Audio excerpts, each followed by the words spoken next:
Kaynozu erasında Alp dağ əmələ mərhələsində formalaşan cavan dağlar, Kordilyer dağları xüsusilə Qərbi Kordilyerə aid olan sahil silsilə və Kaskad dağları fəallığı ilə fərqlənir.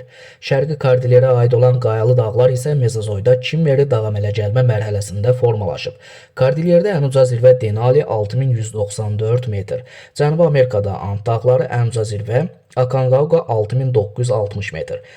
Antarktidada Qərbi Antarktida silsiləsinə aid olan Vinson massivi 5140 metr. Yeni Zelandiyada Cənub adasında Cook dağları, Afrikanın şimal-qərb hissəsində Atlas dağları ən uca zirvə Tubkal 4165 metr. Pirney yarımadasında Pirney və Əndəlüs dağları, Apenində Apenin dağları, Balkan yarımadasında Balkan və Dinar dağları, Mərkəzi Avropada Alp dağları ən uca zirvə Mont Blanc 4807 metr.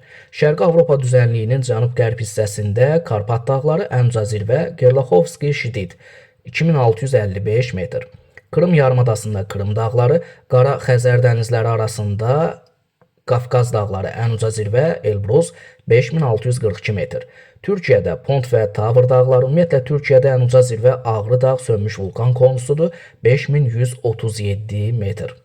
İran ərazisində Xəzərin cənubunda Elburz dağları da var, ən uca zirvə 5604 metr, sönmüş vulkan konusu Damavand vulkanının zirvəsi.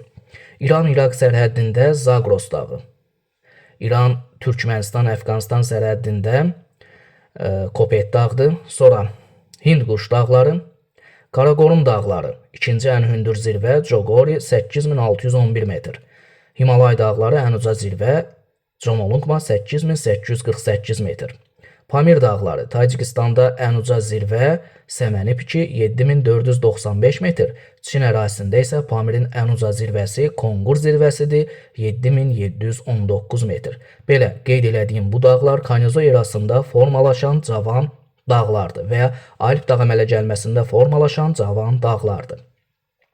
Qeyd edeyim ki, Tian-Şan, Altay, Sayan dağları Kaynozo erasında yenidən fəallaşmağa məruz qalmış, cavanlaşmış dağlardır. Amma həmin dağlar, yadda saxlayaq ki, Paleozo erasında formalaşıblar. Ona görə yaşlarına görə qədim dağlara aid edilir.